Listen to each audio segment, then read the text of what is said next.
My name is Caroline and I'm the creator of Cheer from Head to Toe.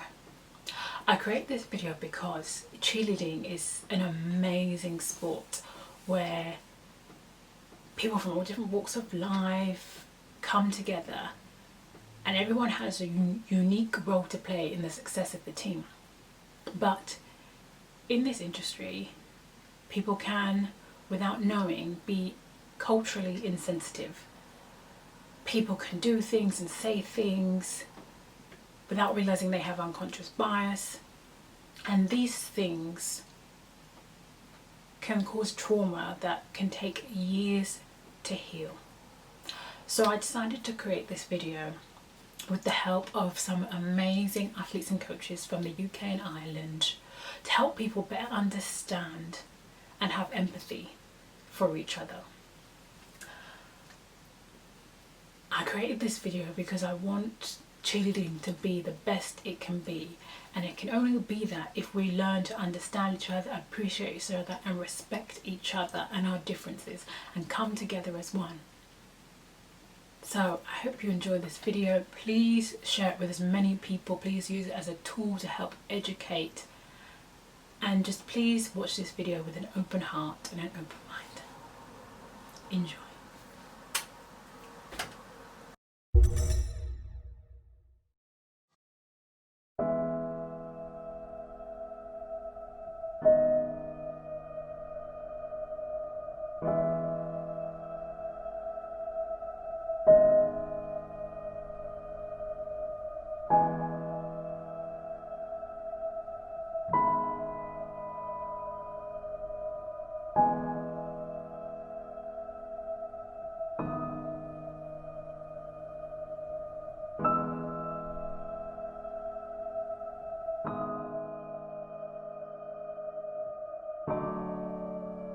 Haha, you look like a gorilla.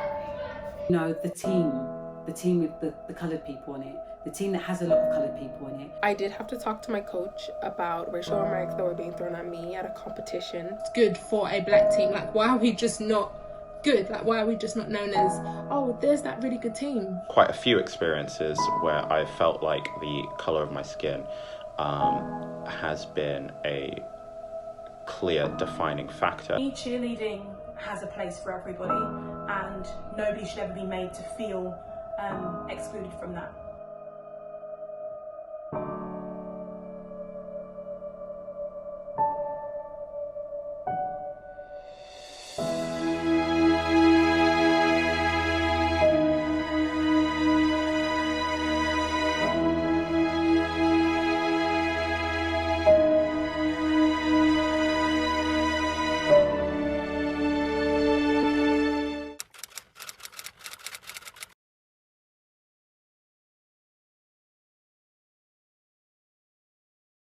For me, I would say my experience was great. I was on one of the pioneering teams, so that was awesome.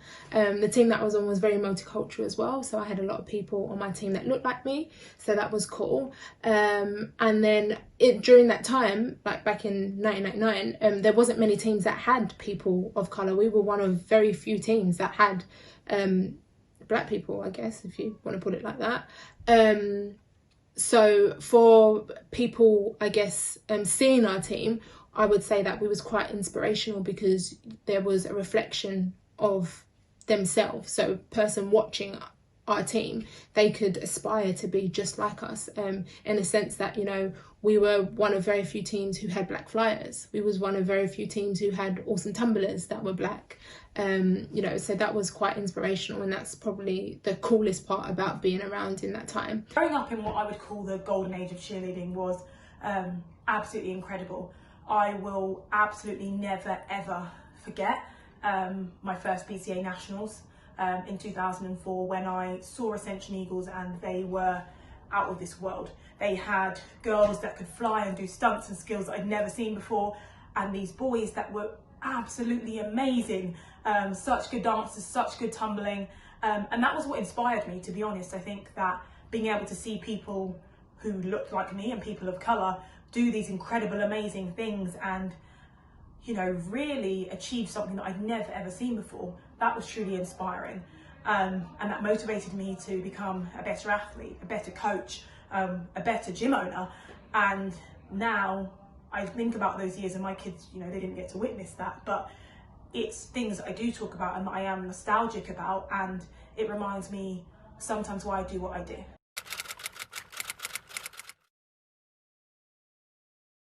I wanted to become a cheerleader because I wanted to learn new skills and just have fun with my friends. So I actually fell into becoming a cheer coach by accident. It's not something that I'd always aspired to do or even wanted to be involved in. Initially it's been something that I've always wanted to do. Like when I was younger, I used to always be like, oh my God, I want to become a cheerleader when I'm older. Like when I go to high school, I want to do cheerleading. But it was because of a Bring It On movie I watched, and I just fell in love. And the next thing you knew, me and my mum were searching up cheer teams in my area, and next thing I knew, I was a cheerleader. When I was younger, I moved to America, and while I was in high school, I joined the cheerleading team. For me, it was a no-brainer, you know, dance and gymnastics mixed together. So that's how I initially got into it. Started off high school cheerleading and then moved over to all-star cheerleading. Been here ever since. I actually did rugby for like 7 years before I did cheer. I wasn't really a cheer girl. I think I started cheer just out of curiosity, just to see what it would be like. I always knew about cheerleading, but I didn't think it was a thing that you could do in the UK. But when I was going to uni, I found out that they had a uni competition team, and I beelined straight to the sports fair to sign up. Because every one of my friends were telling me that I needed to come because it's really fun, and so here I am.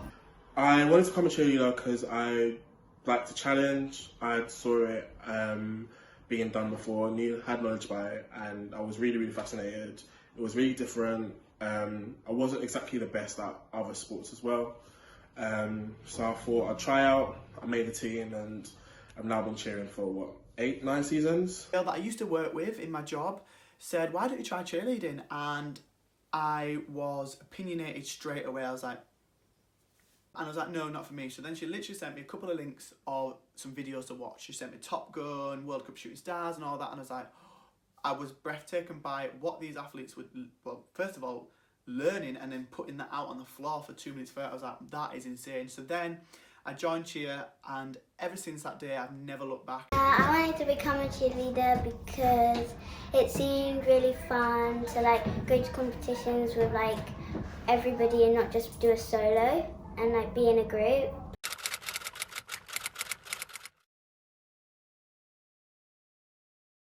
What I love most about being a cheerleader is being with all my friends, because we're like a big family. That everyone's kind and that they don't judge about what you do. So if you do something wrong, they'll either help you or they will just tell you if you're doing it wrong. What I love most about it is teaching an athlete a skill, and then watching them achieve that skill by themselves, and then going out to compete it, and then them progressing into an elite athlete, doing God knows what, being thrown up in the air, then doing running fulls or punch front through to full, and knowing that I've coached that athlete to that stage, that brings me so much joy and passion. I'm just like, that's amazing. The thing I love most about cheerleading is that there is a place for everyone in cheerleading. No matter what race you are, no matter what gender you identify as, no matter what build you are, there is a place for you in this sport where you can excel and improve and really enjoy yourself. And I don't think that is something that exists in a lot of other sports. I speak for myself and my whole family when I say we all love competitions. Competitions are our favorite things about cheerleading. The travel, like, it's so fun to us.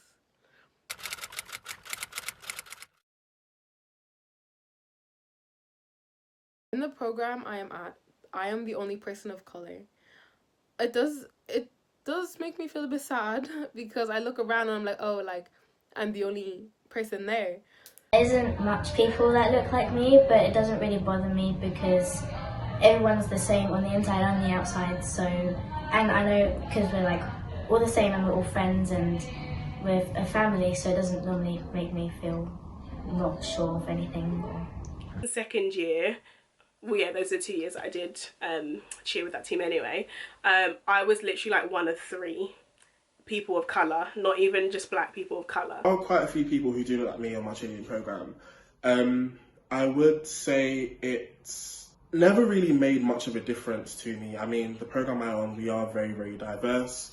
There's all sorts of people based on your race, colour, faith, talent.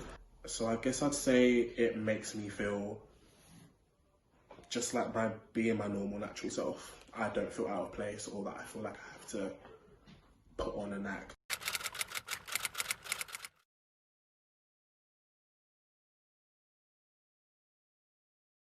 When I was in training with some other girl, like 2 years in cheer, this girl said, when I was like, because we weren't allowed to stand up, I called over to her and she said, haha, you look like a gorilla.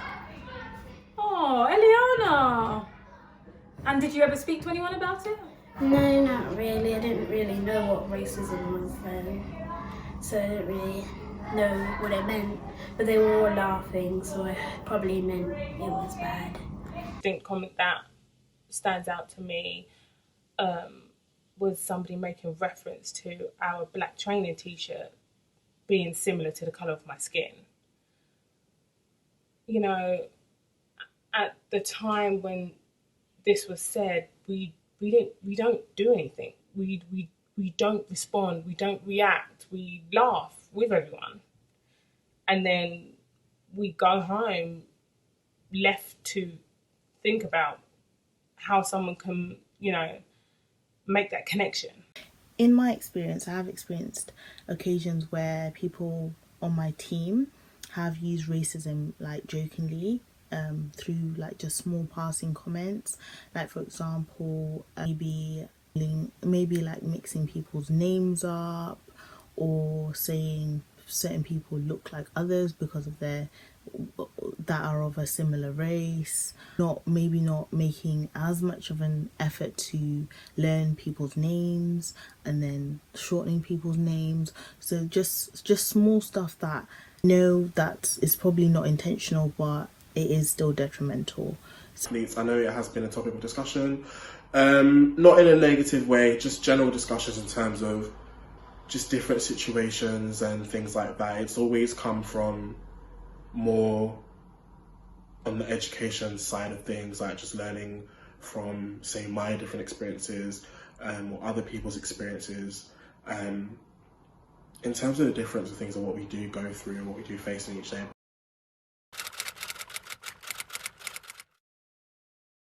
I'm happy to say that I've not been adversely affected by the colour of my skin in cheerleading. I've been able to achieve and set up and do everything that I've wanted to do without any pushback or kind of moments of thought. So hold on, that's a bit weird. Is that because of the way I look? I've not experienced that at all. I feel like there have been a few times where my skin colour did define me just a little bit. I feel like there was almost sort of expectation that I was going to be like sassy and like really strong or something, really athletic. I mean, some of that was true. I mean, but I felt like my colour sort of played a part in defining who I am or who I was supposed to be. Athletes may have experienced is placements within a routine and choreography, being placed opposite another person of colour because that's what's considered to be aesthetically pleasing, and having that same experience within team photos, which is extremely common, being placed opposite another black man or person of colour because, again, that's what's aesthetically pleasing for the photo. Although this is a seemingly harmless action, I think it is something that is quite harmful and can be upsetting to athletes of colour because it is setting a distinct barrier between them being one ethnicity or one skin colour and the rest of their team.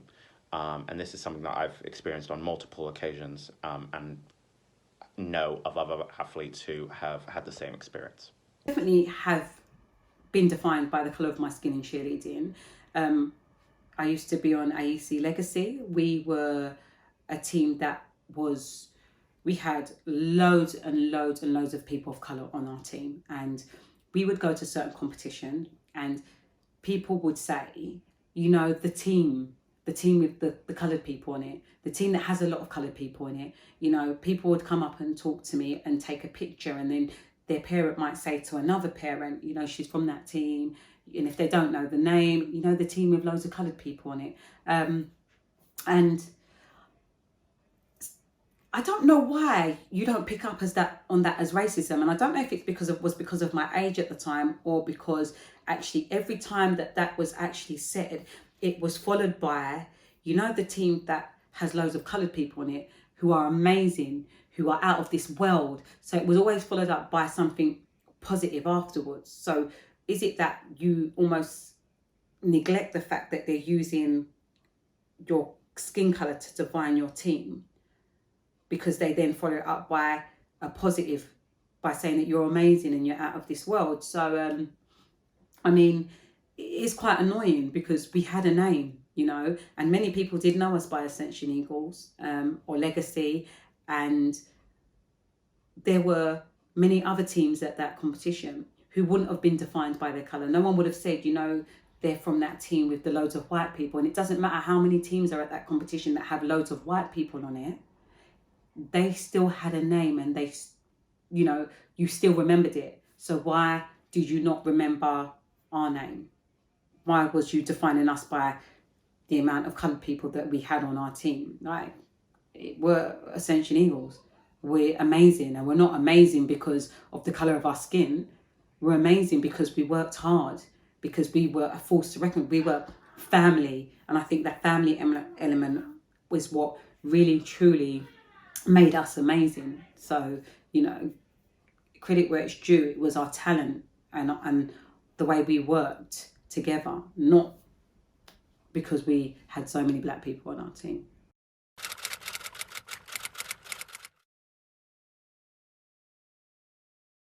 I have actually approached people on committee about certain issues that I've seen. For example, like following on with the tanning, there was essentially our new president on the committee that's coming in has a very serious issue with tanning, and I mentioned it to our previous president because I thought, you know, there would be someone I could speak to. You know, it didn't go so well because, yeah, no, that was quite upsetting. And then what was even more upsetting is that before I'd even brought it to that president, to like the old president, I actually brought it to a woman of color on the committee. Like, she was a black woman, like a black girl. And she didn't say anything. She was like, I prefer to stay out of it. I don't want to cause any issues.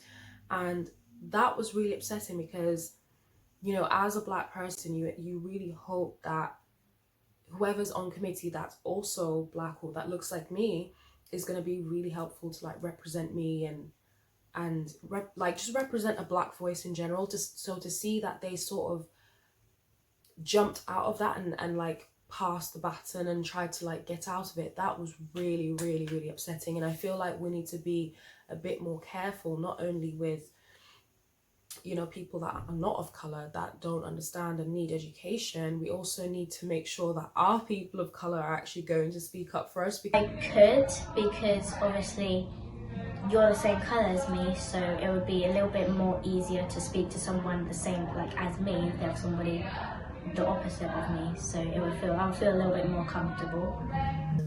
Previous experiences, even before cheer, it never really went down well. Like, sometimes you can approach these issues or talk about them, but sometimes it can be quite dismissive and not really solve much or helpful to the situation. So that's why I personally haven't done that. In terms of other people on my team or peers, I have some of my fellow black teammates have gone to talk about these issues to a committee president or coach, and sometimes it was helpful, but then sometimes it was a bit dismissive or just shrugged aside or not really taken that seriously. I did have to talk to my coach about racial remarks that were being thrown at me at a competition. My coach did have my back. He went to their coach and talked it out and everything. And I did get an apology, which was okay.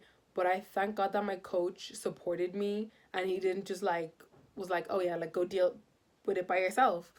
So he did support me.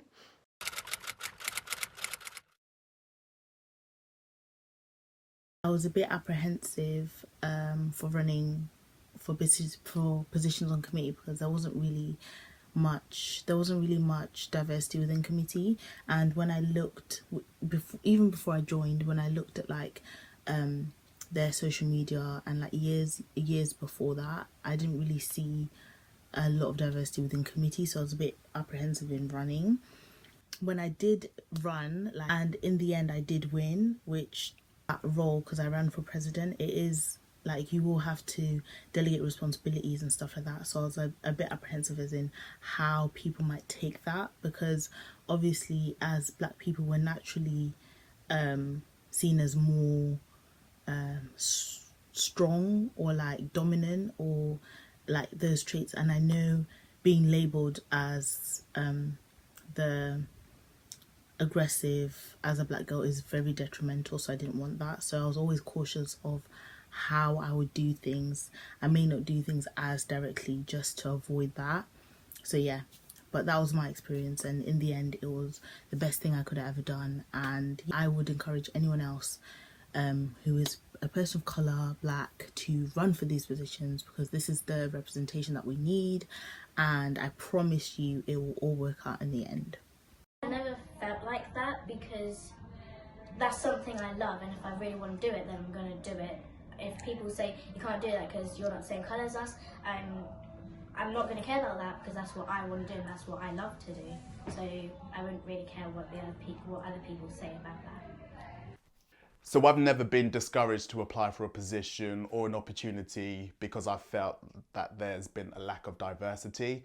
To me, that doesn't make sense. I've always been the person who would want to be the change that they want to see, and I'm a huge advocate of that, and that's something that I kind of say to my athletes as well. If you don't like something, be that change that you want to see. Don't feed into it, don't play off the negativity of it. Be that change. So if I felt that there was an opportunity that I wanted to go for, but there wasn't many other people that looked like me within that field, I would never ever let that stop me from an opportunity. I would always put myself 100% forward for it if I felt like that was the right position for me at the time. Be the only Black person in the room or the only person of colour in the room. You don't want to be that diversity champion for that organisation. So yeah, definitely sometimes I'm not always wanting to strive, because when you know that you're only going to be the person of colour available, you kind of become that person of contact that organisation will be like, oh, you know what people of colour want, or what Black people want, or Simply, if the lack of diversity is so blatant, you're more than likely discouraged to apply. I think our industry is full of loads of different ethnicities, loads of people from different walks of life, loads of people with different experiences. So many people have so much to offer. But I guess at more higher levels, or I guess important levels of our industry, the makeup there is not very diverse. I think it's important that our judging panels are a lot more diverse. It's important that our England staff is diverse, our board is diverse. It's important that it's a true reflection of what our industry actually looks like, particularly for the, I guess, younger boys and girls that are growing up within the industry. It's important in every, I guess, corner of our industry, they can see people that look like themselves and aspire to be that, whether it be teaming coach, a judge, an event producer, whatever it may be. Everyone needs to be in all those seats. I would never allow lack of diversity to prevent or inhibit me from pursuing any interest that I have or goal. However, that's not to say that there isn't a distinct and clear lack of diversity within the governance of cheerleading and the representation of gym owners and coaches in cheerleading in the UK. However, as the sport grows, hopefully this is something that we will see improve and change, and we will see a continued growth in representation of ethnic minorities and peoples of colour within cheerleading and coaching and the governance of the sport.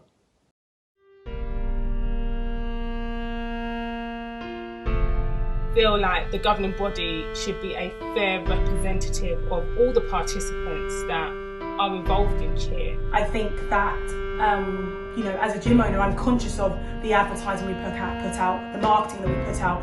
How do you handle the topic of hair as a coach? And making sure that we are not segregating, or we're not singling either people or a race or community out of what it means to be a cheerleader. We need to be looking at ways that our athletes of colour feel comfortable in their own skin, in their own hair, and I think that's really important.